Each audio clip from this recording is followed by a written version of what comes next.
All right, we do have some breaking news, some brand new numbers on inflation, up both month to month and year to year. Let's get right to CNN's Zane Asher. Zane, what are you seeing here and what role do tariffs play in this? So these are interesting numbers, right? Because this is pretty much exactly in line with expectations. We were expecting 0.3% month over month. Guess what we got? Exactly 0.3%.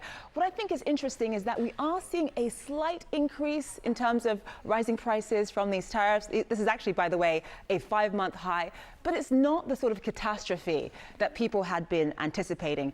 Fed Chair Jerome Powell had said a number of times that the June CPI data was going to be critical. The summer inflation data is going to be critical in terms of figuring out what the Fed does as it pertains to monetary policy in this country. So the question is, what do they do with a number like this? It's a slight increase, but it's not dramatic. Remember, June is the first full month after a lot of the sweeping tariffs came into effect. Tariffs against Canada, tariffs against Mexico, the EU, steel, aluminum, a number of consumer imports. And so this is why the Fed is watching this data very, very closely. What I think is interesting is what it tells us is that perhaps businesses are absorbing some of these costs, so they're not necessarily passing them on to consumers just yet. Also, the issue of front loading. Remember, we talked about front loading along with the retail sales data. This idea that when people knew that the April 2nd Liberation Day was about to come online, that they stocked up, not just consumers, by the way, John, businesses as well, stocked up on goods back then. They're not necessarily needing to buy those goods again just yet. And I think the third thing is, remember, we've seen so many stops and starts as it pertains to these trade war. 90-day pauses on certain tariffs. The worst of the tariffs only came into effect very briefly, and then they were paused. So remember that before this data point, a lot of people were anticipating that there would be a September rate cut.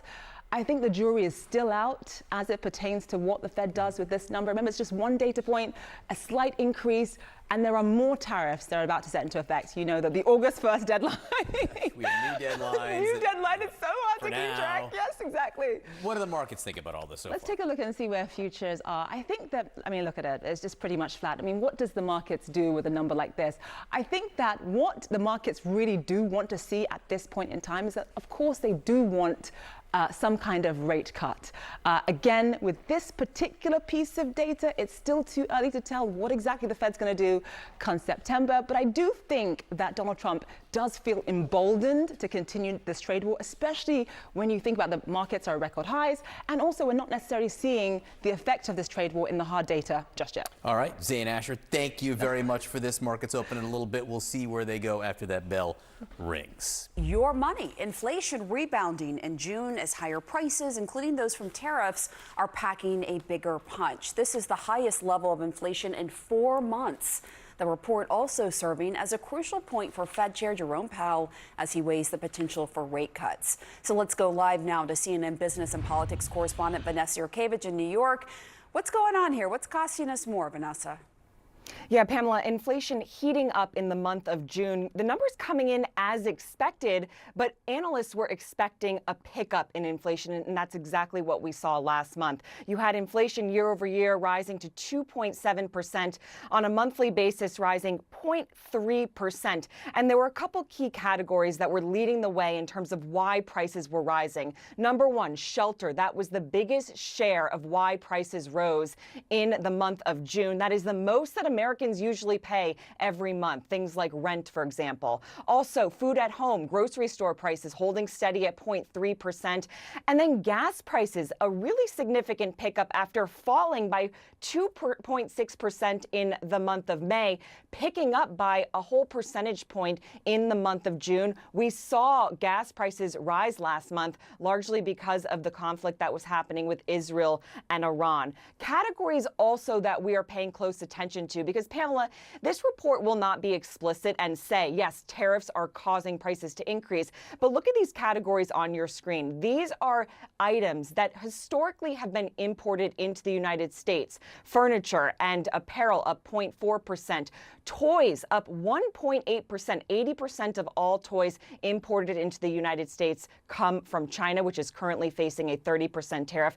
And then appliances. These are bigger ticket items that are largely imported, up 1.9%. But we did see some prices falling on key categories that we saw Americans buying a lot of before the tariffs went into effect. Look at that. Used vehicles and new vehicles falling in price because so much front loading was happening ahead of the tariffs. And then airline fares, something to watch, down just slightly, 0.1%, but that could be a sign that consumers are starting to pull back on travel. Of course, this month of June is backwards looking. This data is backwards looking. Many analysts believe that we will really start to see the higher prices because of tariffs in July. And as you mentioned, Pamela, because of all of this, what will the Federal Reserve do in the next few weeks? According to many analysts that I've been speaking with this morning, it really takes the possibility of a rate cut off the table later this month, because the Federal Reserve wants to make sure that inflation is not going to continue to accelerate before they cut rates. Remember, 2.7% is moving even farther away, Pamela, from the Federal Reserve's 2% target that they're trying to hit, Pamela. Yeah, important context. Vanessa Yurkevich, thank you.